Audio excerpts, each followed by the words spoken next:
মারহাবা। সবচাইতে বেশি ভালো লাগলো আপনাদেরকে প্রথমবার আল্লাহু আকবারের আওয়াজ, সুবহানাল্লাহর আওয়াজ ধ্বনিটা জোরে হওয়ার জন্য যখন বলছি, তারপর থেকে যতবার আপনারা সুবহানাল্লাহ, আলহামদুলিল্লাহ, আল্লাহু আকবার বলতেছেন, আপনারা জোরে আওয়াজ দিয়ে বলতেছেন।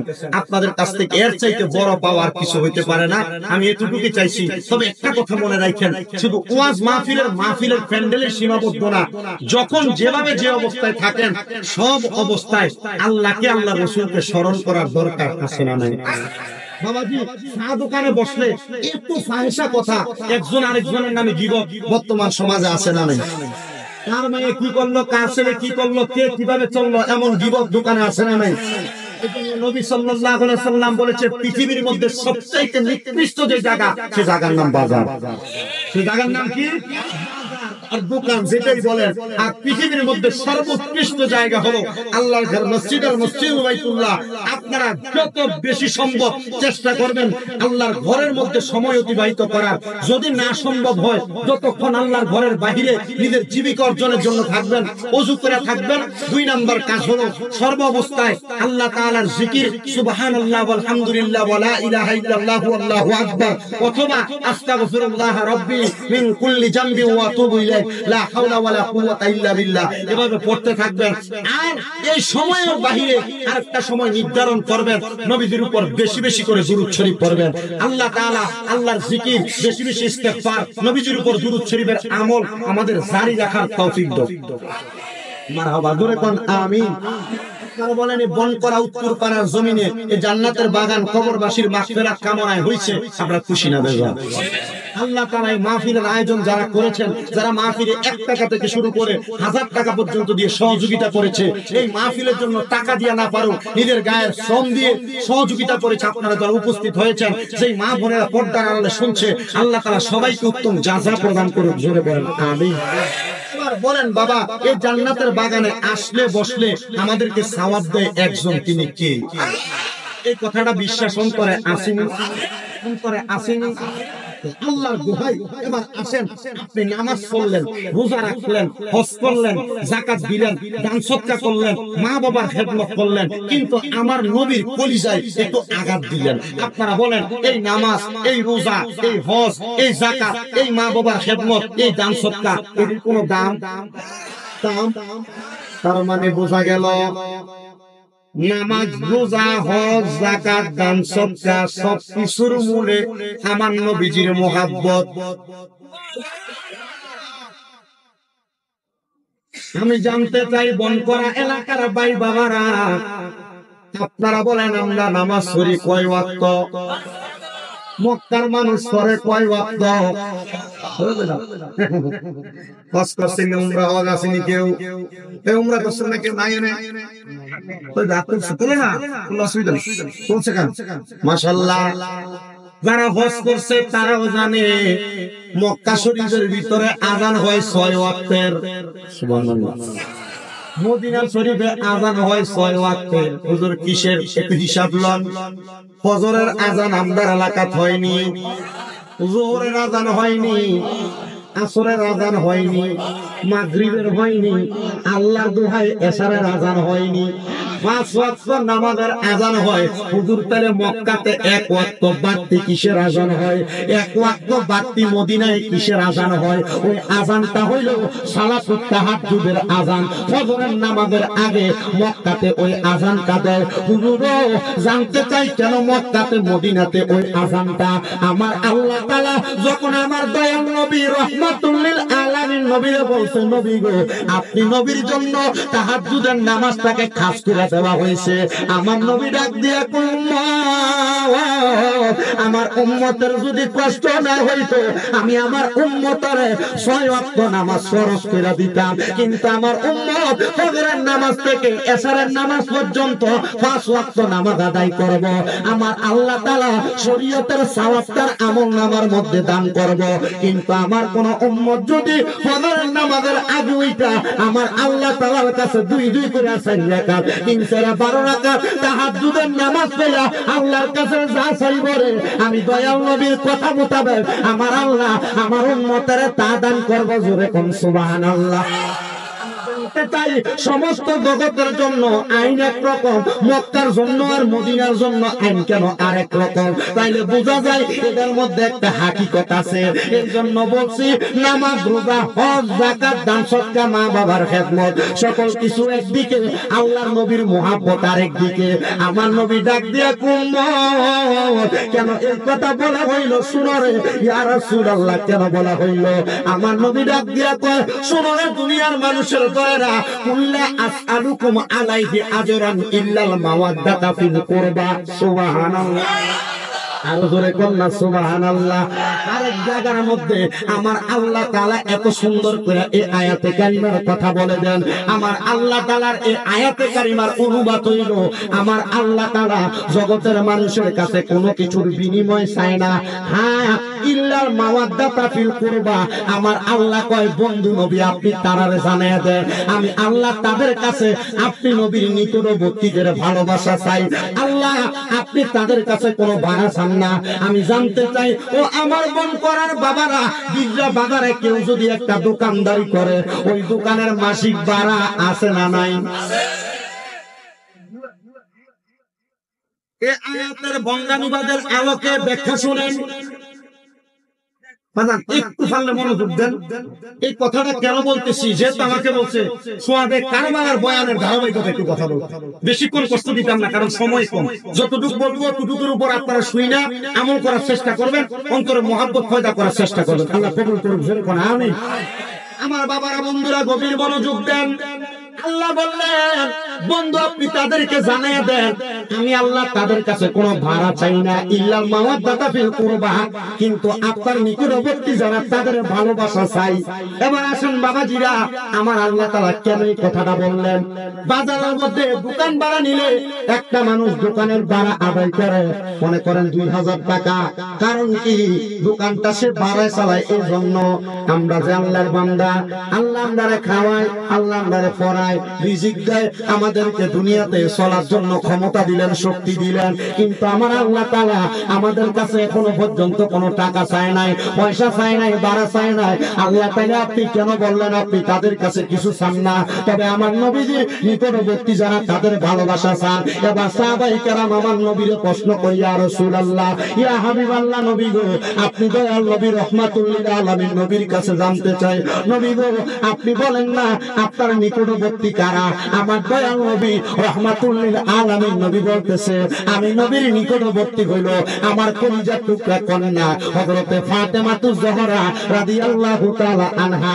আমি নবীর নিকটবর্তী হইল তারা হযরতে আলী রাদিয়াল্লাহু তাআলা আনহু। আমি নবীর নিকটবর্তী হইল তারা যারা আমি নবীর কলিজার টুকরা বংশধর। ওরে বন্ধু, আপনারা যদি বলা হয় আপনার নিকট আত্মীয়কে, আপনি আগে আপনার ফুতের কথা বলবেন, আপনার বউয়ের কথা বলবেন, কিন্তু আমার নবী নবীর ফুতের কথা কয় না, নবীর কলিজার টুকরা কন্যার কথা বললেন। হুজুর কেন? কেন? আমার নবীজি জানে আমার নবীজির কলিজার টুকরা কন্যা হযরতে ফাতেমাতুজ জোহরা দুনিয়ার কোন সাধারণ নারীর মতো নারী না। আমার আল্লাহর নবী ঘোষণা করে, আল ফাতেমাতু সাইয়্যিদাতুন নিসাই আহলিল জান্নাহ, হযরতে ফাতেমা হইল জান্নাতের মহিলাদের সরদারিনী। হে আমার বনকরা এলাকার পর্দার অন্তরালের মা বোনেরা, তোমরা যে নামাজ পড়ো, রোজা রাখো, মা বাবার খেদমত করো, স্বামীর খেদমত করো, শ্বশুর শাশুড়ির খেদমত করো, এগুলা করার কারণে আল্লাহ তাআলা তোমাকে ইন্তেকালের পরে যে জান্নাত প্রদান করবে, এই জান্নাতে একা থাকবা না, ওই জান্নাতে তুমি মহিলাদেরকে নেতৃত্ব দিবে। নবীজির কন্যা হযরতে ফাতেমাতুজ জোহরা, জোরে জোরে বলেন সুবহানাল্লাহ। ইয়া রাসূলুল্লাহ কেন বললেন তাদের কথা? নবী বলে হাসান হুসাইনের ব্যাপারে শোনো, আল হাসান ওয়াল হুসাইন সাইয়্যিদা শাবাবি আহলিল জান্নাহ। হাসান হুসাইন হলো জান্নাতের যুবকের সরদার। এ যুবক ভাইরা, আপনারা যে নামাজ পড়েন, রোজা রাখেন, হজ করেন, যাকাত দেন, দান সদকা করেন, মা বাবার খেদমত করেন, আমার আল্লাহ তাআলা আপনাদেরকে জান্নাতে দেওয়ার পর আপনাদের সরদার বানাইব ইমাম হাসান হুসাইনকে। আর হযরতে মাওলা আলী রাদিয়াল্লাহু তাআলা আনহু হইল ইলমের শহরের দরজা। এবার আসেন, এদের কেন এত সম্মান, এদের কেন এত দাম? আমার আল্লাহ তাআলার পেয়ারা হাবিব বলেন, একদিন শীতের সকালবেলা ফজরের নামাজের পরবর্তী সময়ে আমি নবীজি মসজিদে নববীর মধ্য থেকে বের হইলাম। বের হওয়ার পরে আমি নবীর শরীর মোবারকের মধ্যে একটা কালো রঙের পশমি চাদর ছিল। কি রঙের? কালা রঙের পশমি চাদর। আমার নবী চাদর মোবারকটা গায়ের মধ্যে জড়াইয়া নবী যখন বের হইলেন, আস্তে আস্তে করে নবীজি ফাতেমাতু জোহরার ঘর মোবারকের সামনে গেলেন। যাওয়ার পরে আমার দয়াল নবী রহমাতুল লিল আলামিন নবী মা ফাতেমার ঘর মোবারকের মধ্যে প্রবেশ করলেন। দয়াল নবী রহমাতুল লিল আলামিন নবী প্রবেশ কইরা নবীর চাদর মোবারকটারে এমন করে মেইলা দিলেন। এমন টাইমে নবীজির সামনে হযরত ফাতেমাতু জোহরা আগমন করলো। নবী কয়, ফাতেমা তুমি আমার চাদরের নিচে প্রবেশ করো। হযরত আলী আসার পরে নবী কয়, হযরত আলী তুমি আমার চাদরের নিচে প্রবেশ করো। হযরত ইমাম হাসান ইমাম হুসাইন রাদিয়াল্লাহু তাআলা আনহুমা তারা দুই ভাই আসার পরে আমার নবী কয়, তোমরা দুইজন আমার চাদরের নিচে প্রবেশ করো। মাঝখানে আমার নবী, ডাইনে বামে হযরত ফাতেমা, হযরত আলী, হযরত হাসান হুসাইন রাদিয়াল্লাহু তাআলা আনহুমা, এই চারজন মিলা আমার নবী মাঝখানে হইল কয়জন? কয়জন?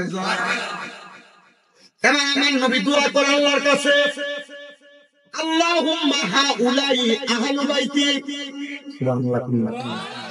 কোরআনুল কারীমের আয়াত, আল্লাহুম্মা হাউলাই আহলু বাইতি। আল্লাহ তাআলার কাছে নবী দোয়া করে, আল্লাহ আপনি এদেরকে বরকত দান করেন। হাউলাই আহলু বাইতি, যারা আমার আহলে বায়াত। আল্লাহ তাআলার কাছে নবী দোয়া করার সাথে সাথে আল্লাহ আয়াত নাযিল করে দিয়েছে, ইন্নামা ইউরিদুল্লাহু লিইউযহিবা আনকুমুর রিজসা আহলাল বাইতি ওয়া ইউতাহহিরাকুম তাতহীরা। জোরে কোন সুবহানাল্লাহ। আল্লাহ আয়াত নাযিল করে দেয়, নিশ্চয়ই তারা আপনি নবীর আহলে বায়াত, আমি আল্লাহ এদেরকে পুত পবিত্র করে দিলাম। মানে এদের মধ্যে থেকে সকল প্রকার অপবিত্রতা দূর করে আমি আল্লাহ এদেরকে পবিত্র বানিয়ে দিলাম। ইয়া রাসূলুল্লাহ, ইয়া হাবিবাল্লাহ, নবী গো আপনার এই আহলে বায়াতদেরকে তো পবিত্র করা হইল। নবী যখন চাদর মোবারকটা এমন ভাবে মেললেন, এই জায়গার মধ্যে আমার নবীর কলিজার টুকরা একজন স্ত্রী ছিলেন। ওই চাদরটা দইরা আমার নবীজির স্ত্রী চাদরের নিচে প্রবেশ করবে। এমন টাইমে আমার নবী ডাক দিয়া কয়, ও আমার কলিজার টুকরা স্ত্রী, তুমি তোমার জায়গায় সম্মানিত, এরা এদের জায়গায় সম্মানিত। নবী গো কেন আপনি এই কথা বললেন? আমার নবী কয়, কারণ আমার আহলে বায়াত হইল নাজাতের চৌধুরী। যারা আমার আহলে বায়াতকে ভালোবাসবে তারা যেন আমি নবীরে ভালোবাসলো। যারা আমার আহলে বায়াতকে ঘৃণা করবে, আমার আহলে বায়াতকে মুহাব্বত করবে না, তারা যেন আমি নবীর সঙ্গে দুশমনি করলো। তাই আমি আগে বললাম, নবীর ভালোবাসা আগে। নামাজ পড়ে, রোজা পড়ে, হজ পড়ে, যাকাত পড়ে, যদি আপনার নামাজ রোজা সবকিছু থাকে, নবীর মুহাব্বত না থাকে লাভ। তাহলে আমার নবী কয়, আহলে বায়াতকে যারা ভালোবাসে তারা যেন আমি নবীরে ভালোবাসে, আহলে বায়াতের সাথে যারা দুশমনি করে তারা যেন আমার সাথে দুশমনি করে। এবার বলেন, ওই আহলে বায়াতের ভালোবাসা আমরা অন্তরে রাখার দরকার আছে না নাই? বলে হুজুর আছে। এবার শুনেন বাবাজিরা, বন্ধুরা, আহলে বায়াতের ধারাবাহিক কথার মধ্য থেকে চলে যায় কারবালার বয়ানের মধ্যে। বলে হুজুর কেন? কারণ কারবালার বয়ানের মধ্যে আহলে বায়াতের ভালোবাসার উৎকৃষ্টতা প্রমাণ রয়েছে। হুজুর কেন? আল্লাহর হাবিব সাল্লাল্লাহু আলাইহি ওয়াসাল্লাম যখন দুনিয়া থেকে নবীজির রওজা মুবারকের মধ্যে চলে গেলেন, নবীর কলিজার টুকরা নাতি হযরত ইমাম হুসাইন রাদিয়াল্লাহু তাআলা আনহু সহ কারবালার ময়দানে ৭০ মতান্তরে ৭২ জন নবীজির আহলে বায়াতের সদস্যদের দলের অন্তর্ভুক্ত মানুষ, তারা কারবালার ময়দানে শাহাদাত করে তাদের রক্তগুলা কারবালায় দিয়া তারা ইসলাম জিন্দা করেছেন। এজন্য একজন আশিক বলে, ইসলাম জিন্দা होता है हर কারবালা কি বাত, ইসলাম জিন্দাই হইছে কারবালার পরে। ও বন্ধু, কেন কেন শুনে নেন, কারবালার ময়দানের মধ্যে কত মানুষ, কিন্তু নবীর বংশধরের পক্ষে এত মানুষ নাই। নবীর বংশধর হযরত ইমাম হুসাইন ওনার পরিবার নিয়ে কারবালার ময়দানে গিয়েছেন, তার সঙ্গে মাত্র ৭০ থেকে ৭২ জন সদস্য লইয়া কারবালার ময়দানের মধ্যে যাওয়ার পরে ওই কারবালার প্রান্তরের মধ্যে এজিদ বাহিনীরা ইমাম হুসাইনের জন্য পানি বন্ধ করে দিছে। কিন্তু ইমাম হুসাইন কারবালায় যাওয়ার আগে আরো একজন সদস্য কারবালার ময়দানে গিয়েছে, তার নাম হইল হযরতে আব্বাস আলামদার রাহমাতুল্লাহ আলাইহি রাদিয়াল্লাহু তাআলা আনহু। আব্বাস আলামদার রাদিয়াল্লাহু তাআলা আনহু বলে, আমি দেখলাম নবীর বংশধর যারা, এদের প্রত্যেকে পানির পিপাসায় জিহ্বাটা কেমন জানি করে। আমি এমনও দেখেছি হযরত ইমাম হুসাইনের 2 জন সন্তান, একজনের নাম আলী আসগার, আসগর, একজনের নাম আলী আকবর। হযরতে আলী আকবরের জিহ্বা শুকিয়ে গেছে, উনি পানির জন্য হাহাকার করে। ইমাম হুসাইন রাদিয়াল্লাহু তাআলা আনহু বলেছে, আলী আকবর তোমার যেহেতু জিহ্বা শুকিয়ে গেছে, তুমি তোমার জিহ্বাটা আমি ইমাম হুসাইনের জিহ্বার সঙ্গে লাগিয়ে দাও, জিহ্বাটা চুষতে থাকো, দেখো না তুমি একটু পানি পাও কিনা। হযরত ইমাম হুসাইন রাদিয়াল্লাহু তাআলা আনহু বলে যে আল্লাহ তাআলা আমার নানার মুহাব্বতে সমস্ত জগৎ সৃষ্টি করলো, ওই মানুষগুলা আমার আল্লাহ তাআলার এই কলিজার টুকরা মুহাব্বতের ইমাম হুসাইনের পরিবারের জন্য তারা কারবালার ময়দানে ফুরাত নদীটার বন্ধ করে দিয়া রাখছে। হযরত আব্বাস হালমদার বলে পানির জন্য যখন আমি গোড়ার পিঠে উইঠে আমি বিচ্ছন্নর সামনে দিয়া ফুরাত নদীর মধ্যে নামলাম, আমার চোখের সামনে তারা ফুরাত নদীটারে ঘেরাও করে দিছে। আমি আব্বাস হালমদার পানিটা পান করার জন্য যখন আমার মুখের কাছে নিলাম, হঠাৎ করে আমার মাথার মধ্যে চলে আসলো, হায় রে নবীর বংশধররা পানি পান করে নাই, আর আমি কেমনে পানি পান করব? আমি পানিটা পান না কইরা আমি একটা সুন্দর পাত্রের মধ্যে পানিটা নিছি আমার বাম কাঁধের মধ্যে, ডান হাতে ঘোড়ার লাগাম ধইরা আমি নবীর বংশের জন্য কুফা এবং কারবালার মধ্যবর্তী জায়গায় পানি নিয়ে যখন রওনা করলাম, ইয়েজিদের দলেরা আমি আব্বাস আলমদারের সামনে দাঁড়াইরা তারা বললেন পানি নিতে পারবা না, কারণ নবীর বংশধরকে পানি দেওয়া যাবে না। ও বন্ধু, ইয়েজিদের পরিচয় কি জানতে চাও? ইয়েজিদের পরিচয় হইল মাথার মধ্যে পাগড়ি ছিল, মুখে দাড়ি ছিল, সুন্দর পাঞ্জাবি ছিল, কিন্তু নবীর বংশধররে ভালোবাসে নাই। তার কারণ হইল ইবনে জিয়াদ এবং ইয়েজিদের দলগুলার একমাত্র আশাই ছিল তারা যেন রাসূলুল্লাহর মসনদ দখল করে সমাজের মানুষগুলাকে কোরআন সুন্নাহর বহির্ভূত দিকে পদাচরণা করবে। এবার আপনারা বলেন, যারা হুসাইনি মুসলমান তারা কি কোনোদিন কোরআন সুন্নাহর বাহিরে চলতে পারে নাকি? যারা হুসাইনি মুসলমান তারা কোনোদিন নামাজ ছাড়তে পারে নাকি? যারা হুসাইনি মুসলমান, যারা নবীর পক্ষের লোক, তারা কোনোদিন হারাম সুদ ঘুষ খাইতে পারে নাকি? আল্লাহ তাআলা আমাদেরকে হুসাইনি মুসলমান নবীর দলের সহজ সরল সঠিক মানুষ হিসাবে কবুল করেন। জোরে পড়েন আমিন। ও বন্ধুরে, আব্বাস আলমদার যখন পানিটা বাম কাঁধের মধ্যে নিয়ে ঘোড়াটারে টকবক করে চালাইতেছে, এদিক চৈত্তর শাশুড়ি নামক একজন লোক আইসা আব্বাস আলমদারের বাম হাতটা একটা কূপ দিয়া আলাদা করে ফেলেছে।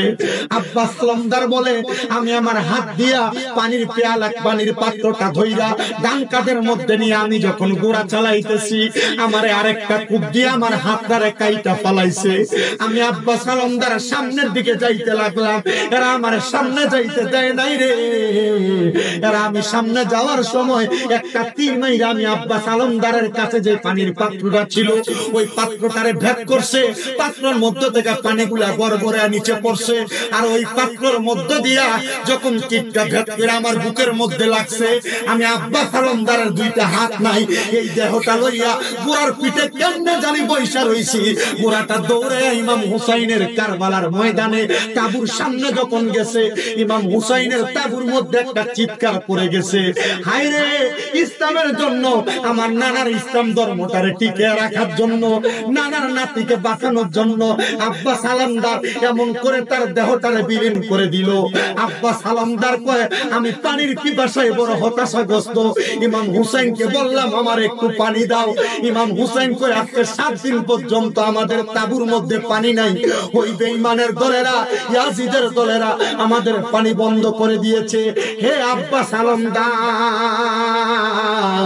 মনে রাখবা যদিও তুমি দুনিয়ার পানি এখন পান করবা না, আল্লাহর কসম রাহমাতুল লিল আলামিন নবী তোমার কবরের মধ্যে তোমার জন্য হাউজে কাউসারের পানি নিয়ে দাঁড়াইয়া রইছে।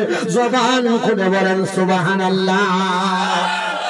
আপনি যদি ইসলাম ওয়ালা হন, আপনি যদি ইসলাম ধর্মের উপর অবিচল থাকেন, আরে দুনিয়ার পানি তো আপনার জন্য কিছু না, দুনিয়ার সম্পদ দুনিয়ার খারাপের আপনার জন্য কিছু না। আপনি কবরে যাবেন, ওই কবরের মধ্যে যাওয়ার পর দুনিয়ার পানি সেই পানির কাছে তুচ্ছ। রাহমাতুল লিল আলামিন নবীর হাত মোবারকের মধ্যে ইন্না আতাইনাকাল কাউসারের পানি নবী নিয়ে দাঁড়িয়ে আছে, আপনাকে সর্বপ্রথম পান করানো হবে। জোরে বলেন সুবহানাল্লাহ। ইমাম হুসাইনের কাছে বলছে একটু পানি। ইমাম হুসাইন বলছে 7 দিন তো আমাদের তাঁবুতেই পানি নাই, আপনারা পানি দিব কই থেকে? তবে এতটুকু মনে রাখেন, আপনি এমন পানি পান করবেন কিছুক্ষণের মধ্যে, যেই পানি রহমতের নবীজি হাউজে কাউসারের পানি আল্লাহ তাআলা নবীকে দান করেছেন। হাদিস শরীফে আছে, এই পানি কেউ যদি একবার এক ফোঁটা পান করে কিয়ামতের আগ পর্যন্ত তার পানির পিপাসাই লাগবে না। দুধের চাইতে সাদা, মধুর চাইতে মিষ্টি এই পানি। ধরে বলেন সুবহানাল্লাহ। আপনার কোন তো ওই পানি আমরা পান করতে চাই না? ওই পানি যারা পান করতে চায় তারা নামাজ লাগবে না। নামাজ ছাড়া ওই পানি পাওয়া যাবে, রোজা ছাড়া পাওয়া যাবে, নবীর মহব্বত ভালোবাসা ছাড়া পাওয়া যাবে। এই জন্য এতটুকু মনে রাখ, নামাজ, ইবাদত, দান, সদকা সব কিছুর মূলে নবীর মহব্বত। আর এটা থাকবো, আপনি কবরে গেলে আপনি কাউসারের পানি পান করতে পারবেন। আল্লাহ তাআলা যেন আমাদেরকে কাউসারের পানি পান করার তৌফিক দান করে, জোরে বলেন আমিন। ও বন্ধু, ও নবীর উম্মতের দলেরা, হযরত আব্বাস আলামদার রাদিয়াল্লাহু তাআলা আনহু দুনিয়া থেকে বিদায় হয়ে গেল। এমন টাইমে হযরত আব্বাস আলামদার রাদিয়াল্লাহু তাআলা আনহুর শাহাদাতের পরে হযরত ইমাম হুসাইন রাদিয়াল্লাহু তাআলা আনহুর সামনে দাঁড়িয়ে গেছে ওনার বড় ছেলে হযরত ইমাম আলী আকবর। সুবহানাল্লাহ। হযরত ইমাম আলী আকবর সামনে আসছে, ইমাম হুসাইন ওনার চেহারা দিকে তাকিয়ে তাকিয়ে কান্না করতেছে। এ আলী আকবর, উদ্দেশ্য কি বলতে চাও? হযরত আলী আকবর ডাক দিয়া কয়, শোনো ইমাম হুসাইন, আপনি তো আমার কলিজার টুকরা আব্বাসান, আপনি আমার দিকে তাকিয়ে মায়া দেখাইতেছেন। আল্লাহর কসম, এই মায়া আপনি আমার জন্য দেখায়েন না, আপনি আমারে অনুমতি দেন, এই মুহূর্তে আমি কারবালার ময়দানে যায়া ইয়াজিদ বাহিনীর সঙ্গে যুদ্ধ পরিচালনা করব। হযরতে আলী আকবরের চেহারার দিকে তাকিয়া হযরতে ইমাম হুসাইন রাদিয়াল্লাহু তাআলা আনহু বলে, না রে না, ওরে হযরতে আলী আকবর, তোমার চেহারার দিকে তাকাইলে আমার নবীর কথা মনে হয়ে যায়, তোমার চেহারার দিকে তাকাইলে আমার আব্বা হযরত আলী রাদিয়াল্লাহু তাআলা আনহু ইসলামের চতুর্থ খলিফা, ওনার কথা মনে হয়ে যায়। তুমি যদি কারবালার ময়দানে যায় শাহাদাত বরণ করো, তুমি আলী আকবর শাহাদাত বরণ করলাম না, কার চোখটা দেখবো, কার মুখটা দেখবো? আলী আকবর স্মরণ করে যে, আব্বা গো, আপনার নানা মুহাম্মদুর রাসূলুল্লাহ সাল্লাল্লাহু আলাইহি ওয়াসাল্লাম নবী না বলেছে কারবালার ময়দানে আপনি শাহাদাত বরণ করবেন। আমি একটা কথা আপনাকে বলতে চাই, আমি যদি কারবালায় শাহাদাত বরণ করি গো, আপনি আমারে আর কেমনে দেখবেন? কারবালার ময়দানে যাইতে যাইতে ৭১ জন মানুষ শাহাদাত বরণ করছে গো, আমি কারবালায় গেলে আমি জানি আমি কারবালায় শাহাদাত বরণ করব, আমি আর ফিরে আসবো না। তারপরে আপনি ইমাম হুসাইনের পালা, অনুমতি দেন আব্বা, আপনি আমারে অনুমতি প্রদান করেন। ইমাম হুসাইন কয়, আব্বা রে, তুমি ওই জায়গায় যাইবা, শাহাদাত বরণ করবা, ইন্তেকাল করবা, মৃত্যু নিশ্চিত যাই না, আমি তোমারে সেখানে যাওয়ার অনুমতি দিলাম। আমি জানতে চাই, ও আমার বন করার বাবারা, আপনার ছেলে বিদ্রা বাজারে গেলে অ্যাক্সিডেন্ট করে মারা যাবে, জানলে আপনি আপনার ছেলের বাজারে যাইতে দিতেন না। আপনার ছেলে প্রবাসে গেলে ওই জায়গার মধ্যে মারা যাবে, জানলে আপনি যাইতে দিতেন না। আপনার বাবা ব্যবসা করতে কুমিল্লা শহরে গেলে আপনার বাবা মারা যাবে, জানলে আপনি যাইতে দিতেন না। কিন্তু ইমাম হুসাইন জানে ওনার ছেলে কারবালার ময়দানে যুদ্ধ করতে গেলে শাহাদাত বরণ করবে, উনি ওনার সন্তানকে যাইতে দিলেন। শুধু যাওয়ার সময় বলছে, হে আমার কলিজার টুকরা সন্তান, কারবালায় তো যাইবা, তবে শোনো, কারবালায় শাহাদাত বরণ করলে কবরের মধ্যে তোমার সঙ্গে আমার নবীর লগে দেখা হইব। বলে হ্যাঁ। বলে ১ নম্বরে তুমি আমার নবীরে, আমি হুসাইনের একবার সালাম দা দিও। ২ নাম্বার, কবরে যাওয়ার পর তোমার সঙ্গে আমার মা ফাতেমার দেখা হবে, সেখানে গেলে তুমি ওনারে আমার একটা সালাম দিও। ৩ নাম্বার, সেখানে গেলে তোমার সাথে আমার আব্বা যিনি বেলায়েতের বাদশা, ওনার সঙ্গে দেখা হবে, একবার ওনারে আমার সালাম দিও। তোমার সঙ্গে ৪ নাম্বার, আমার বড় ভাই ইমাম হাসানের সঙ্গে দেখা হবে, আল্লাহর রাস্তায় তুমি আমার বড় ভাইরে আমার সালাম দিও। বলে ও আব্বা কেন? বলে শোনো রে, আমি গতকালকে রাত্রবেলা খোয়াবের মাধ্যমে স্বপ্নের মাধ্যমে দেখেছি আমার মা, আমার আব্বা, আমার বড় ভাই আর আমার নানা মুহাম্মাদুর রাসূলুল্লাহ সুন্দর একটা খাবারের থালা নিয়ে বসে আছে। আমি ঘুমের ঘরে স্বপ্নে আমার আব্বা আম্মা আমার নানা আর বড় ভাইরে জিজ্ঞেস করলাম, এত সুন্দর খাবার আপনাদের সামনে আপনারা কেন খান না? আমার আম্মা জান আমার উত্তর দিছে, ও হুসাইন রে, এই খাবারের মালিক হইল 5 জন, আমরা আছি 4 জন, আরেকজন মালিক এখনো আসে নাই, এই জন্য আমরা খাবারটা খাই নাই। জিজ্ঞাসা করলাম মালিককে? বলে মালিক হইল তুমি ইমাম হুসাইন, অল্প কিছুদিনের মধ্যে তুমিও আমাদের কাছে আসবা, তুমি আসলে একসাথে একই দস্তরখানার মধ্যে আমরা জান্নাতের খানাগুলা পান করব। ও বন্ধুরে বন্ধুরে বন্ধুরে, নবীর কলিজার টুকরা নাতি কিছুদিন পরে জান্নাতের খাবার পাহাড় করবে, এটা আমার নবী জাইনা বানায়া দিছে। এবার বলে এই জানা এবং জানানোর ক্ষমতা দেয় একজন, তিনি কে? আমার আল্লাহ ক্ষমতা দিলে পৃথিবীর কোন মানুষ দইয়া রাখতে পারে না। আরে হযরত আলী আকবর যখন কারবালার ময়দানে যায়, কত মানুষ আলী আকবরের সামনে আসে, আলী আকবরের তরবারি থেকে বাঁচতে পারে না। হযরত আলী আকবর সামনে আইসা ডাক দিয়ে কয়, ও জগৎবাসী, আমি যখন একে 80 থেকে 90 জন মানুষকে আমার একটা তরবারি দিয়া আঘাত করতে করতে মাটির মধ্যে শোয়া ফলাইছি, আমার সামনে যখন কেউ আসে না, আমি আলী আকবর পানির পিপাসায় লিপ্ত, আমি পানির জন্য যখন কান্না করতেছি, ডাকতেছি, এমন টাইমে আমার আব্বা ইমাম হুসাইন পেছন থেকে ঘোড়ার পিঠে বৈশা ডাক দিয়া কয়, এরে আলী আকবর, এখন কেন পানির জন্য কান্না করো? পানির জন্য ডাকো, অল্প কিছুক্ষণের মধ্যে জান্নাতের পানি পান করবা, এখন আর পানির জন্য ডাকাডাকি করবা না। হযরত আলী আকবর বলে 101 জন পর্যন্ত আমি আলী আকবরের তরবারি থেকে বাঁচতে পারে নাই। আরে শরীরের শক্তি দিয়া নবীর প্রেমিকেরা যুদ্ধ করে নাই, কারবালার ময়দানে আহলে বায়াতেরা যুদ্ধ করে নাই, তারা যুদ্ধ করেছে ঈমানের শক্তি দিয়া।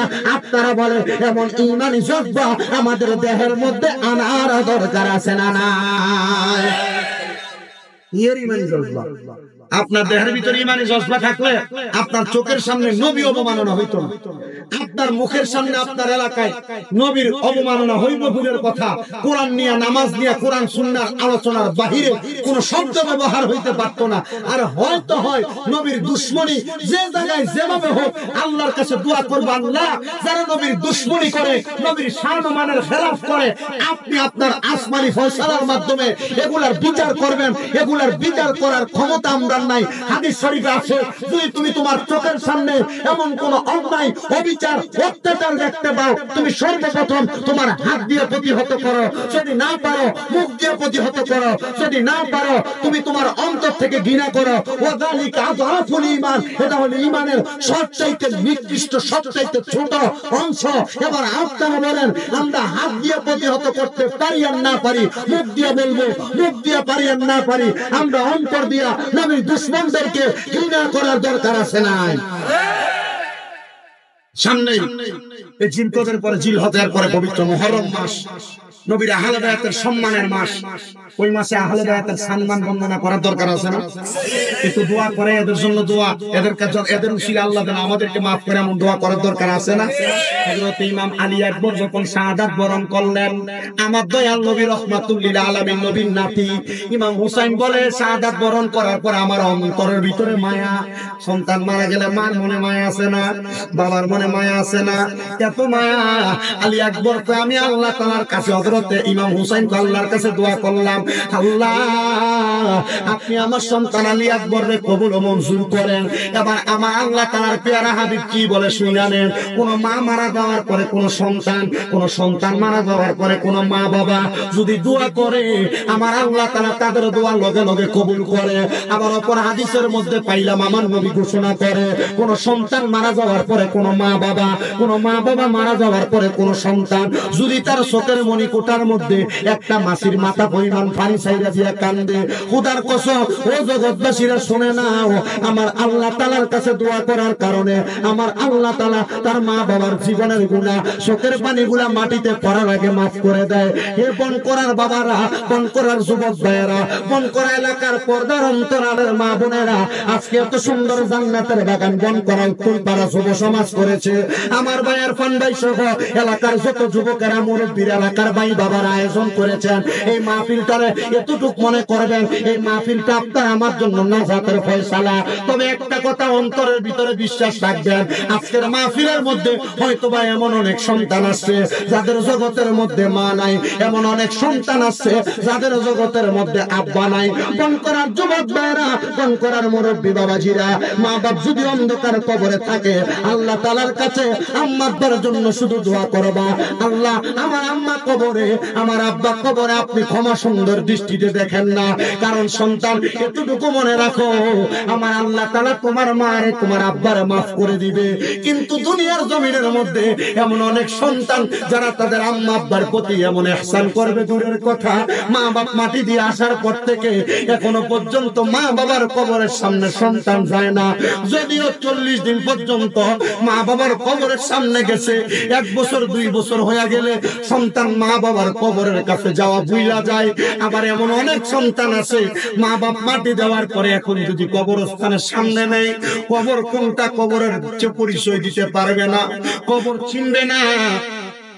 কিন্তু সন্তানদের কাছে আমার আবদার হইল, আবু দাউদ শরীফের হাদিস শরীফ পড়ে দেখলাম, নবী রাহমাতুল লিল আলামিন নবী ঘোষণা করে, হে উম্মতের দলেরা, যদি প্রত্যেক বৃহস্পতিবার দিবাগত রাত্রে, বৃহস্পতিবার আসরের নামাজের পরবর্তী সময় থেকে শুক্রবার জুমার নামাজের পরে যে কোনো সময় কোন মা হারা বাবা হারা সন্তান তার মা বাবার কবরের সামনে যায় আল্লাহ তাআলার কাছে দোয়া করে, রব্বির হামহুমা কামা রব্বায়ানি সগীরা ওয়া কুর রব্বির হামহুমা কামা রব্বায়ানি সগীরা। ওই দোয়াটা কইরা সন্তান মুনাজাত ধইরা মুখটা হাতটা মুখে লাগানোর আগে আল্লাহ তাআলা তার মা বাবার জীবনের গুনাহ মাফ করে দেয়। এই জন্য আমি এই বনকরার যুবকদেরকে বলবো, আম্মা আব্বার কাছে তোমরা দুনিয়াতে কোনো কিছু দাও আর না দাও, এখন থেকে আম্মা আব্বার কবরটার সপ্তাহে একবার হইলো জিয়ারত করবা। কিন্তু এমন অনেক সন্তান আছে, এদেরকে প্রশ্ন করলে বলবে, হুজুর আম্মা আব্বার কবর জিয়ারত করব দূরের কথা, আম্মা আব্বা এখনো বেঁচে আছে, আমার মা বাপরে আমি ঠিক মতো ভাত দেই না। এমন অনেক সন্তান এলাকায় পাওয়া যায়, বিবাহ করার পরে বউয়ের কথা শুই না সন্তান মা বাপরে জুদা করে দিছে। এমন অনেক সন্তান আছে, মা বাপরে আলাদা করে দিছে, মা বাপ ঠিক মতো ভাত খাইতে পারে না, অসুস্থ হলে মা বাপ ওষুধের টাকা খুঁজা নেওয়া লাগে। এই সন্তান একটা কথা মনে রাখবা, তোমার মা বাবা তোমার কাছে টাকা খুঁজা নেওয়া লাগে। কিন্তু আল্লাহর নবী রহমতের নবীর হাদিস শরীফের মধ্যে পাইলাম, নবী নিজেই বলতেছে, একটা সন্তান যত টাকা ইনকাম করবে তার বাবা মা চাইলে অনুমতি ছাড়া তার সন্তানের টাকা ব্যবহার করতে পারবে। আর তোমার আব্বা তোমার কাছে 100 টাকা খুঁজা নেওয়া লাগে, তোমার আম্মা তোমার কাছে পান খাওয়ার টাকা খুঁজা নেওয়া লাগে। না না না যুবক ভাইরা, না মুরব্বী বাবাজিরা, তোমার আব্বা আম্মা খুঁজা নেওয়া লাগবে না। হাদিস তো বলে, আম্মা আব্বার পেছনে সন্তান যদি মাত্র 1 দিরহাম ব্যয় করে, আল্লাহ তাআলা ওই সন্তানটাকে 1 দিরহাম ব্যয় করার কারণে হাজার হাজার কোটি কোটি সম্পদের তারাক্কি দান করে। আপনাদের কাছে আমার এতটুকু আবদার, কেউ যদি মা বাপকে জুদা করে দিয়া থাকেন, মা বাপকে আলাদা করে দিয়া থাকেন, দেন পারলে আপনার পা আমার সামনে দেন, আমি আমার জিহ্বা লাগে আপনার পা পরিষ্কার করে দিব।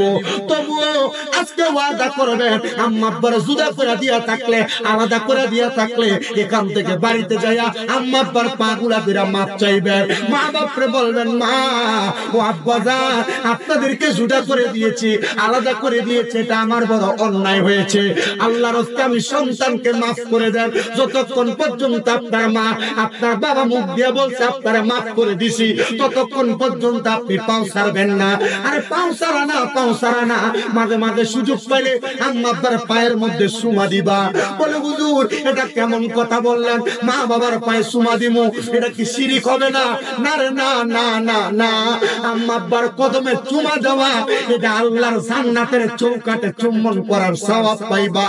আবু দাউদ শরীফের মধ্যে হাদিস শরীফ পড়লাম, রাহমাতুল লিল আলামিন নবীর কাছে একজন নবীর সাহাবী আয়েশা, নবীজি যখন মদিনাতে আগমন করেছে হিজরত করে, সাহাবী প্রশ্ন করে, ইয়া রাসূলুল্লাহ, ওগো মায়ার নবী, আমি তো ওয়াদা করেছিলাম একদিন মক্কা যখন বিজয় হয় নাই, আমি চিন্তা করেছি মক্কা যেদিন বিজয় হবে আমি নিয়ত করেছি মক্কার চৌকাঠে যে আমি চুমা দিব। আল্লাহর হাবিব কয়, সাহাবী তোমার তো সুযোগ আছে, তুমি কেন যাও না?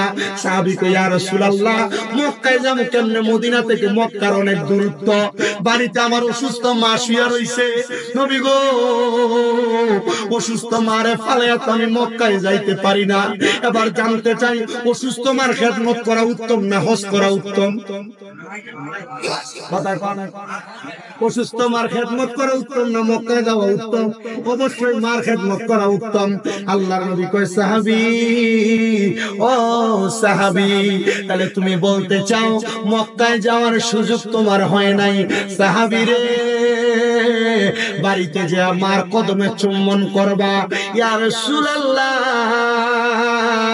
মক্কার চৌকাঠে চুমা দিতে চাইছি, মার কদমে না। নবী কয়, সাহাবী শুইনা নাও, শুইনা নাও, মায়ের কদমে চুমা দিলে মক্কার চৌকাঠে চুমা দেওয়া না রে, মায়ের কদমে চুমা দিলে আমার আল্লাহর জান্নাতের চৌকাঠে চুম্বন দেওয়ার সওয়াব পাইবা। এ যুবক ভাইরা, হে মুরব্বী বাবাজিরা, কোনদিন মা বাবার কদমে চুম্বন দিছো কিনা জানি না, তবে ওয়াদা করো রে, আজকে এখান থেকে বাড়িতে যাইয়া অন্যায় করো আর না করো, মা বাবার সাথে কোনো বিরাদবি করো আর না করো, শুধু এতটুকু ওয়াদা করো, এখান থেকে বাড়িতে যে মা বাবার পায়ে ধরে মাপ চাইবা। বলো হুজুর, আমি মাপ চাইবো দূরের কথা, আমি তো দুই ঈদে মা বাবার পা ছুঁইয়া সালামি করি না। আরে আজকের মাহফিল কবুল হবে কি হবে না, আমার ইরফান ভাই সহ এলাকার যুব সমাজের যারা আছে তারা কেউ জানে না।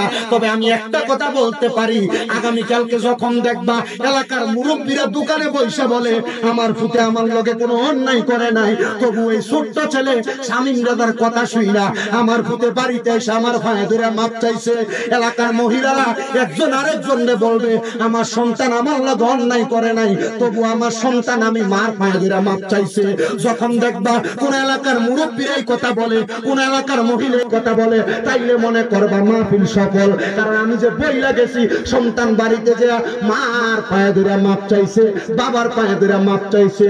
মা বাবার পায়ে ধরলে দাম কমে না, সম্মান কমে না। আম্মা আব্বার কদমে ধরলে আল্লাহ আপনার সম্মান বাড়াইয়া দিব, আল্লাহ আপনার ইজ্জত বাড়াইয়া দিব। বলে হুজুর, মা বাবার পায়ে চুমা দেওয়া, সালাম করা, এগুলারে তো অনেক আলেম সমাজের মানুষ শিরিক কয়, শিরিকের ফতোয়া দেয়। আমি এতটুকু বইলা যাই, যারা শিরিকের ফতোয়া দেয় সব গুনাহ আমারে দিয়া দিবেন, আমি আপনার গুনার দায়িত্ব নিলাম। তবে যদি সওয়াব হয়, এই সওয়াবের ভাগীদার আপনি। তবে এতটুকু মনে রাখেন, এখান থেকে বাড়িতে যে মা বাবার পাওটা ধরে মাফ চাইয়েন। যতক্ষণ পর্যন্ত মুখ দিয়ে বলতে মাফ করে দিছি, ততক্ষণ পর্যন্ত পাওটা ছাইরেন না।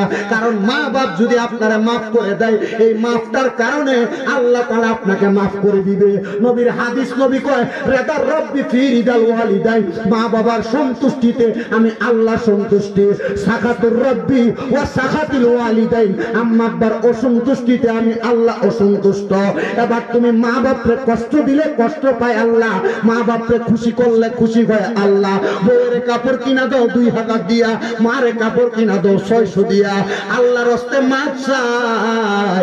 মা বাপ যতদিন বাইচা আছে, মা বাপের উপরে কাউরে প্রাধান্য দেওয়া যাবে।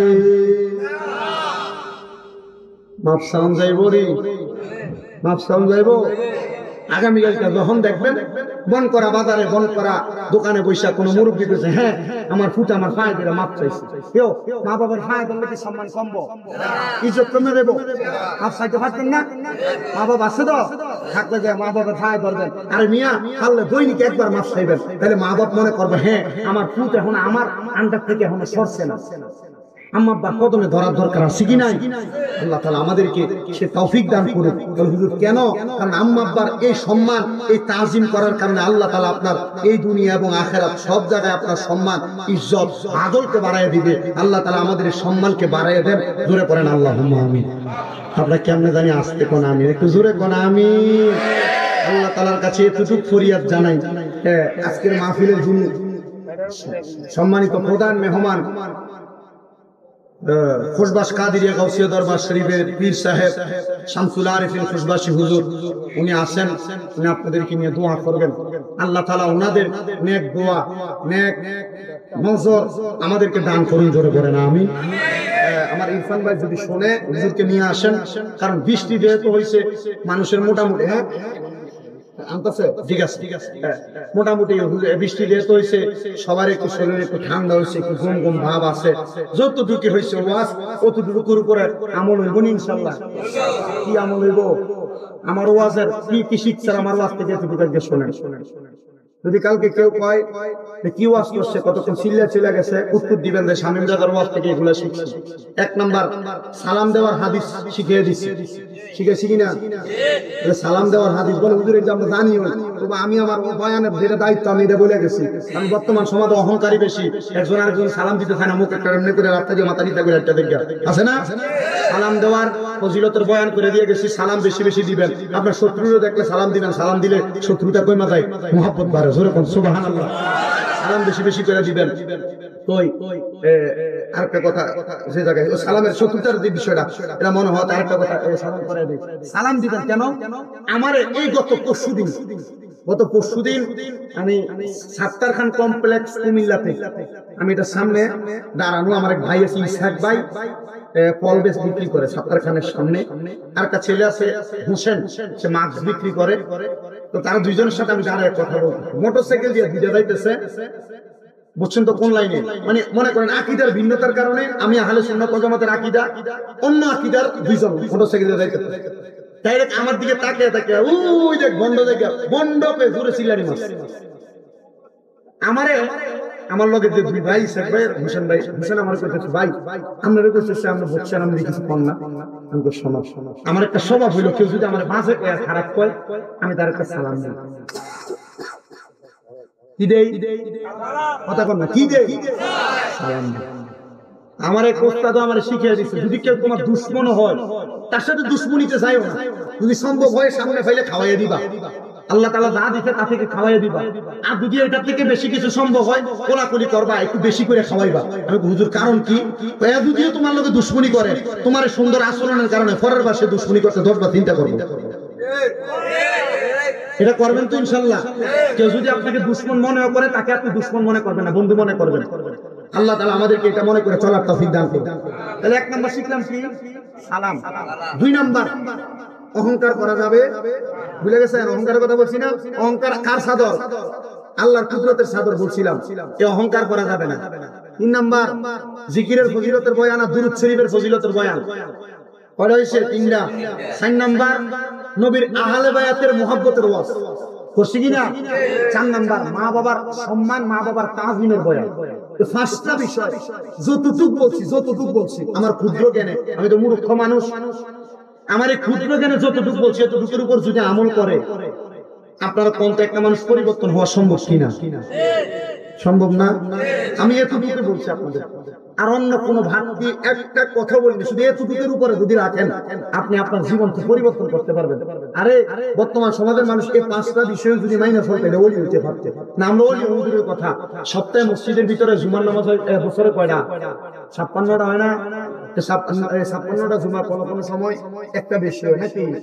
এই জুমার নামাজের ভিতরে ইমাম সাহেব এক এক জুমা এক এক বিষয়ে ওয়াজ করেনি? ইমাম সাহেব যে বিষয়ে ওয়াজ করে, এলাকার মানুষ যদি ভালো হইতো আর ইমাম সাহেবের বয়ান শুনে যদি আমল করতো, এই বন করা এলাকায় একজনও খারাপ থাকতো না, সব আল্লাহর ওলি। কথা কোন না কেন? একজনও খারাপ থাকতো না, সব আল্লাহর ওলি। তো এখনকার যে ওয়াজ, এই ওয়াজে মানুষ হেদায়েত হয় না। তবে আল্লাহর কাছে এতটুকু দোয়া করি, আল্লাহ যত মানুষ আছে আমার ওয়াজ যারা শুনছে, আল্লাহ প্রত্যেকটা বিষয়ে একজন মানুষ আপনি হেদায়েত করাই দিয়ে, একটা একটা মানুষ হেদায়েত করে দেন। কারণ এই ওয়াজের পরে যদি আপনারা সেই রাস্তা দিয়ে যাওয়ার সময় সালাম না দেন, অনেক মুরব্বীরা বলে থাকে আরে আমি কি সালাম দিব, আমি মুরব্বী মানুষ, আমার না ফুলানি সালাম দিব। জি না, এটা চলবে না। আপনি মুরব্বী হলে আপনি সালাম দিবেন, আপনি ফোলামেন্টে সালাম দিয়ে আকুল দিয়ে দিবেন, ফোলা পরের বার আপনারা দেখলে আপনি নিজে সালাম দিবেন। আল্লাহ বুঝার তৌফিক দান করুন।